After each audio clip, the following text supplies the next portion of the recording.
రీసెంట్గా నేను చూసిన ప్రకారంగా బయట మాట్లాడుకునే విధంగా ఒక అధికార పార్టీలోకి వెళ్ళడం, అదే అధికారంలో లేని పార్టీ నుంచి వచ్చి ఆంధ్రప్రదేశ్లో ఆ పార్టీ అధికారంలో ఉంది, టీడీపీ పార్టీ.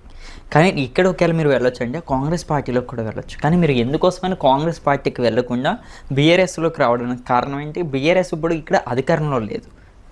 దీనికి ఏమంటారు? జనరల్గా అధికారంలో ఉన్న పార్టీ మమ్మల్ని ఆకర్షిస్తుంది. అది కామన్. మా వర్క్ చూసి ఏ పార్టీ వాళ్ళని పిలుస్తారు. మేము టీడీపీలో బాగా వర్క్ చేసిన వాళ్ళం. నేను కరుడగట్టిన పసుపు సైనికుడిని. 35 సంవత్సరాలు పార్టీలో పనిచేసాను. ఓకే. రేవంత్ రెడ్డి గారు కూడా వర్కింగ్ ప్రెసిడెంట్ ఉన్నప్పుడు ఆయన బాడీలో నేను ఆర్గనైజింగ్ సెక్రటరీ. అలా నాకు వెల్కమ్ చేస్తారు, ఇక్కడ కూడా వెల్కమ్ చేస్తారు. కాకపోతే రేవంత్ రెడ్డి పరిపాలన బాగుంటుందేమో, ఆ పార్టీలోకి పోదామని అందరూ అనుకుంటారు జనరల్గా. కానీ రోజు రోజుకి ఆయన దిగజారిపోతుంది పరిపాలన. ప్రజల్లో వ్యతిరేకత వస్తుంది. ఆయన ఇచ్చిన హామీలు నెరవేర్చలేకపోతున్నాడు. పోనీ కొత్త హామీలు ఏమైనా పెట్టి ప్రజలను అట్రాక్ట్ చేస్తున్నాడు అంటే అవి చేయలేకపోతున్నాడు. ఆయన చీప్ రాజకీయాలు ఆడడం మొదలుపెట్టాడు. ఇవన్నీ చూస్తుంటే ప్రజల్లో, నేను బీఆర్ఎస్లోకి జాయిన్ అయ్యే ముందు ప్రజల్లోకి పోయి మా కార్యకర్తల సమావేశం ఏర్పాటు చేసి ప్రజల్లోకి పోయి ప్రజల అభిప్రాయము, కార్యకర్తల అభిప్రాయం తీసుకుంటే కాంగ్రెస్ కన్నా అపోజిషన్ పార్టీలోకి పోయి, ఇప్పుడు అపోజిషన్ పార్టీ ఏదైతే బీఆర్ఎస్ ఉందో ఆ బీఆర్ఎస్ రేపొద్దున రూలింగ్కి వస్తుంది. అందరి అభిప్రాయం అదే ఉంది.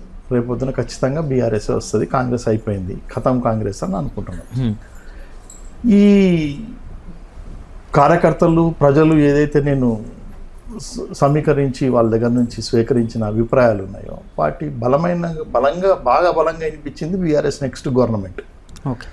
అపోజిషన్లో ఉండి మా వాయిస్ వినిపించి, అపోజిషన్లో ఉండి మా సత్తా చూపిస్తే రేపొద్దున మాకు పార్టీ పరంగా కానీ ఏ విధంగా మాకు గౌరవము, మా నాయకత్వానికి ఒక బలమైన ఇది ఏర్పడుతుంది.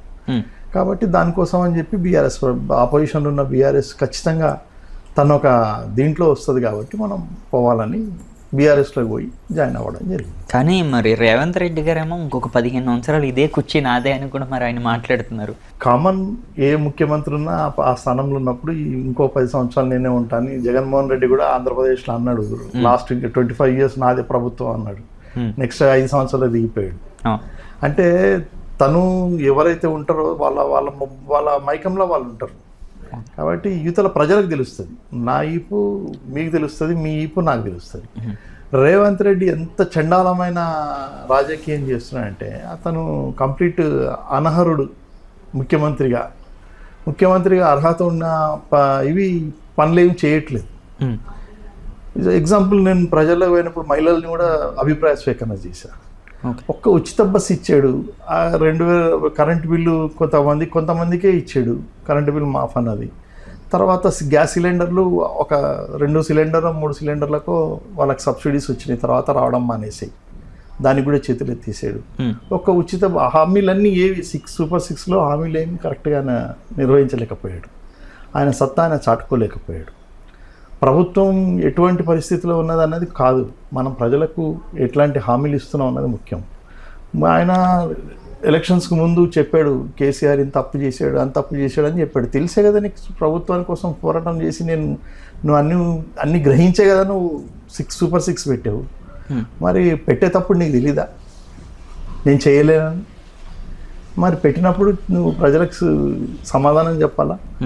ఓటు అనేది ప్రజలు రేపు పొద్దున మమ్మల్ని సమాధానం అడుగుతారు కదా. ఓటు వేసినంత మాత్రం సైలెంట్గా ఉండరు. మళ్ళీ నెక్స్ట్ 5 years తర్వాత ఇప్పుడు 2.5 years అయిపోయింది. ఇంకో 2.5 years తర్వాత జస్ట్ 100% కేసీఆర్ గారు ఎవ్వరు నిలబెట్టినా, ఒక సాధారణ కార్యకర్తను తీసుకుపోయి నిలబెట్టినా 100% గెలిచి బయటకు వస్తారు.